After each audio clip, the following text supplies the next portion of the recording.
Good morning बच्चों।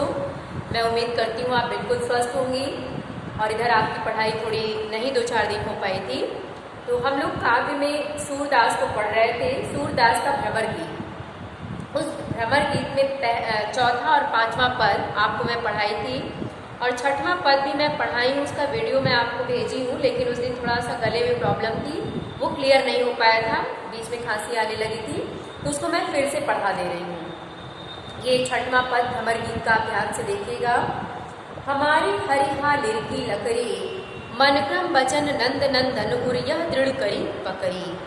जागत सोवत स्वप्न दिवस निस कान कान जकरी, सुनत जोग लागत है ऐसो ज्यों करुई ककरी।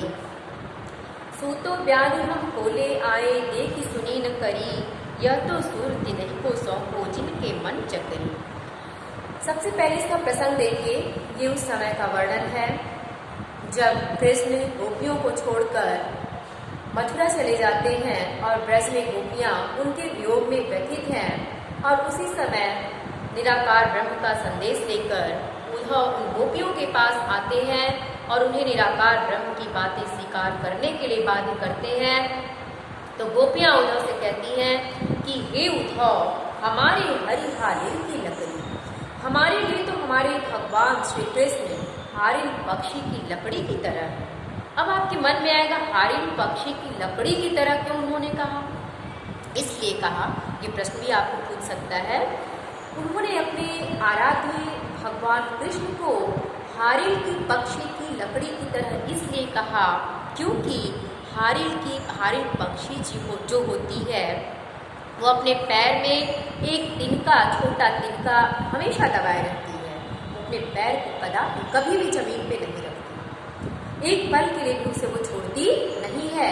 तो वैसे ही हमारे लिए हमारे श्री कृष्ण उस हारिन पक्षी की लकड़ी की भांति है, जिसे हम कभी भी एक पल के लिए भी छोड़ नहीं सकते। मन क्रम वचन नंद नंदन उर यह दृढ़ कर पकड़ी। हे उद्धव, हमने मन, कर्म और वचन से भगवान श्री कृष्ण की हारिन पक्षी की लकड़ी की भांति भगवान श्री कृष्ण को दृढ़ता से अपने मन और हृदय में जकड़ रखा है। कैसे जकड़ रखा है? दृढ़ता पूर्वक मैंने भगवान श्री कृष्ण को अपने मन और हृदय में बसा रखा है, पकड़ रखा है। जागत सोवत स्वप्न दिवस निसी, यदि हम चाहे जागते रहें, चाहे सोते रहें, चाहे स्वप्न देखें, चाहे रात हो चाहे दिन हो, कान कान जकड़े, हम तो कृष्ण कृष्ण ही पुकारते रहते हैं। हर पल हमारे मुख से कृष्ण कृष्ण ही निकलता रहता है। सुनत जोग लागत है ऐसे जो करवी ककरी। हे उद्धव, तुम्हारे मुख से सुनने वाली योग की बातें हमें ऐसी लगती हैं जैसे कोई कड़वी तीखी ककरी। जैसे अगर हम तीखा ककड़ी खा लेते हैं तो मुख का स्वाद खराब हो जाता है, मन बेकार हो जाता है, वैसे ही तुम्हारे द्वारा निराकार ब्रह्म की बातें सुनकर हमारा मन वैसे ही खिन्न, दुखी और पीड़ा से युक्त हो जाता है। सूतो व्याधि हम बोले आए देखी सुनी न करी। हे उद्धव, तुम तो हमारे लिए ऐसा कष्ट लेकर आए हो जिसको न हमने कभी देखा, न कभी सुना और न कभी महसूस किया। देखिए क्या कहती है कि सूतो व्याधि हमको ले आए, तुम तो हमारे लिए ऐसा कष्ट लेकर आए जो देखी सुनी न करी, जिसको न कभी देखा, न सुना और न कभी अपने जीवन में अनुभव किया। वो कष्ट क्या था? निराकार ब्रह्म की बातें। यह तो सूरति नहीं को सौंपो जिनके मन चकरी। हे उद्धव, ये अपने निराकार ब्रह्म की बातें तो उन्हीं के पास ले जाकर उन्हीं को सौंपो जिनके मन चकरी की भांति इधर उधर घूमते रहते हैं। हमारा मन तो स्थिर है, हमने पूर्ण रूप से श्री कृष्ण को अपने मन और हृदय में बसा लिया है। हम उनको छोड़कर किसी और की आराधना नहीं कर सकते। अब इससे प्रश्न ये बनेगा कि उन्होंने अपनी तुलना हारिन पक्षी की लकड़ी की तरह क्यों किया? तो स्पष्ट मैंने शुरू में ही आपको बता दिया कि जैसे हारिन पक्षी अपने पैर में वो लकड़ी का तिनका हमेशा दबाए रखती है, वैसे ही हम अपने श्री कृष्ण को हर पल अपने मन और हृदय में बसाए रखते हैं, एक पल के लिए नहीं छोड़ते। इसमें भी ये पद है, ये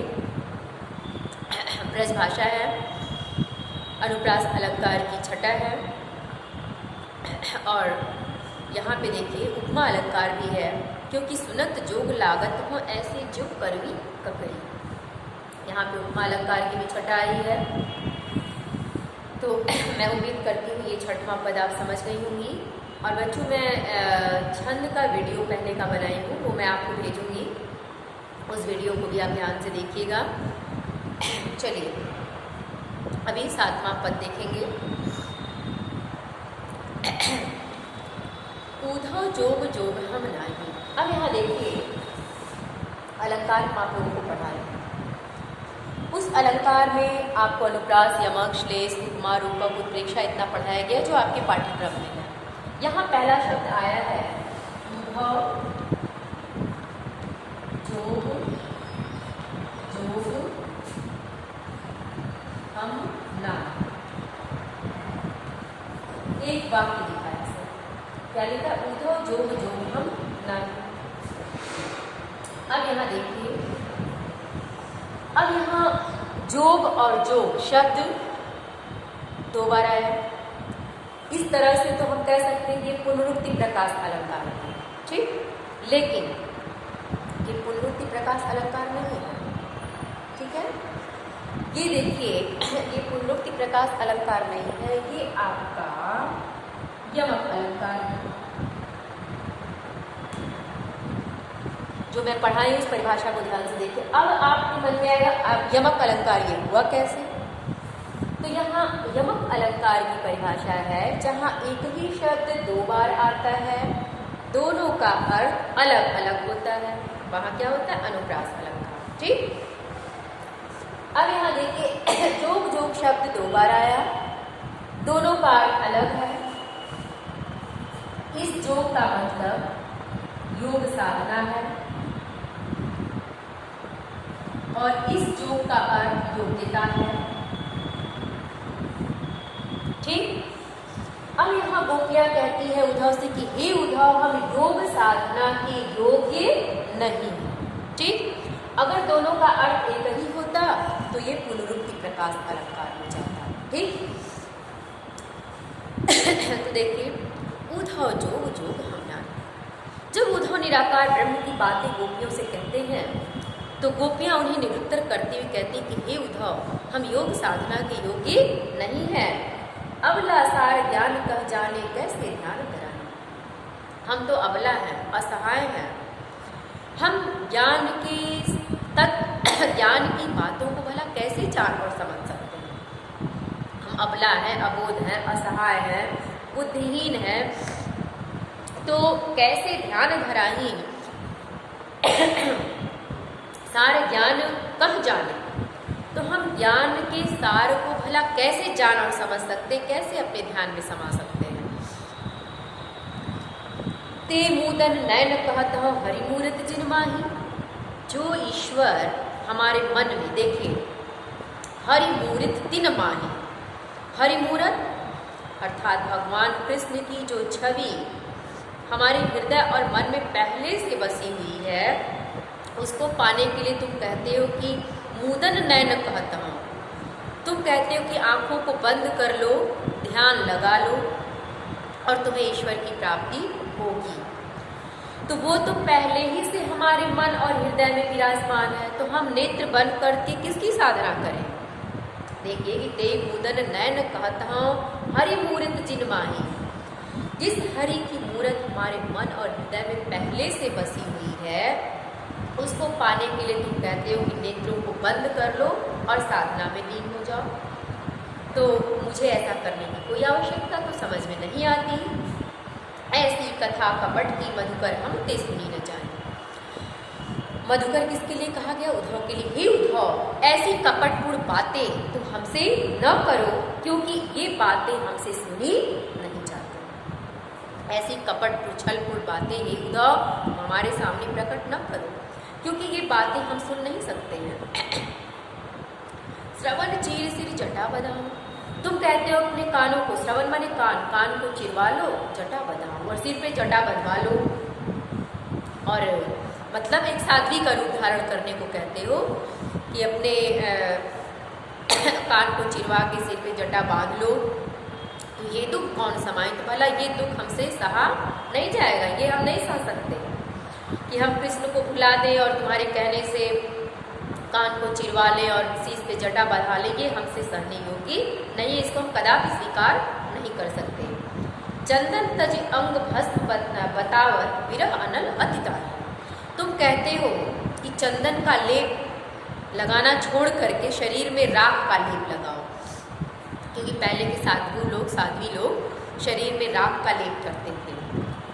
तो वही चीज़ उद्धव को उपयोग करने के लिए कहते हैं। तो गोपियाँ उद्धव से कहती हैं कि भला तुम कहते हो कि चंदन का लेप लगाना हम छोड़ दें और शरीर में राख का लेप लगाएं, है ना। यहाँ कि चंदन तज मैंने चंदन का लेप त्याग करके अंग भस्म बतावत, भस्म कौन सा, राख शरीर में लगाने को कहते हो। विरह अनल अतिदायी, हम तो ऐसे ही पहले से विरह की आग में जल रहे हैं, तो भला चंदन के लेप को हटा करके हम यदि राख लगा लेंगे तो हमारी स्थिति क्या होगी, हमारी दशा तो और दयनीय हो जाएगी। जोगी भ्रमत जाहि तहि लगे भूले, सो तो है अपमानी।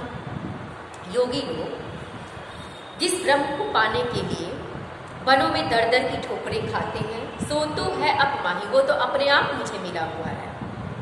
देखिए कि जोगी भ्रमत जाहि लगे भूले, योगी लोग जिस ब्रह्म को पाने के लिए दर दर की ठोकरें खा रहे हैं, वन जंगलों में घूम रहे हैं, सो तो है अपमान, वो तो अपने आप मुझे मिला हुआ है, तो फिर मैं अनावश्यक इतना भ्रमण क्यों करूं, इतना परेशान क्यों हूँ। सूर श्याम तय न्यारी में पलछिन ज्यों घट तय परछाई। यहाँ भी देखिए उपमा अलंकार हो जाएगा, नहीं ज्यों नहीं उत्प्रेक्षा हो जाएगा, ज्यों जानो मनु मानव उत्प्रेक्षा में होता है। सूर श्याम ते न्यारी न पलछिन ज्यों घट तय परछाई। ध्यान से ये हो सकता है आपको रेखांकित अंश में व्याख्या करने को आ सकता है, महत्वपूर्ण है। सूरदास जी कहते हैं, गोपियाँ उद्धव से कहती हैं कि हे उद्धव, हम एक पल के लिए भी न्यारी न पलछिन, श्याम सूर श्याम तय न्यारी न पलछिन, मैंने सूर कहते हैं, गोपियाँ कहती हैं उद्धव से, श्याम माने कृष्ण को हम एक पल के लिए अपने से अलग वैसे ही नहीं कर सकते हैं जैसे जो घटतय परछाई, जैसे आप अपने शरीर से अपनी परछाई को अलग नहीं कर सकते। कभी आप खड़े होइए जहाँ आपके शरीर की परछाई दिखाई देती है, आप चाहिए कि आपके शरीर की परछाई आपसे थोड़ी अलग हो जाए, तो क्या आप अपनी परछाई अलग कर पाते हैं? कभी नहीं कर पाते। तो जैसे व्यक्ति अपने शरीर की परछाई को अपने से अलग नहीं कर सकता, ठीक वैसे ही हम कृष्ण को एक पल के लिए भी अपने जीवन से, अपने मन और हृदय से अलग नहीं कर सकते। तो यहाँ गोपियों का कृष्ण के प्रति एक निष्ठ प्रेम दिखाया गया है और सगुण साकार ब्रह्म की उपासना पर उन्होंने पूर्ण रूप से जोर दिया है।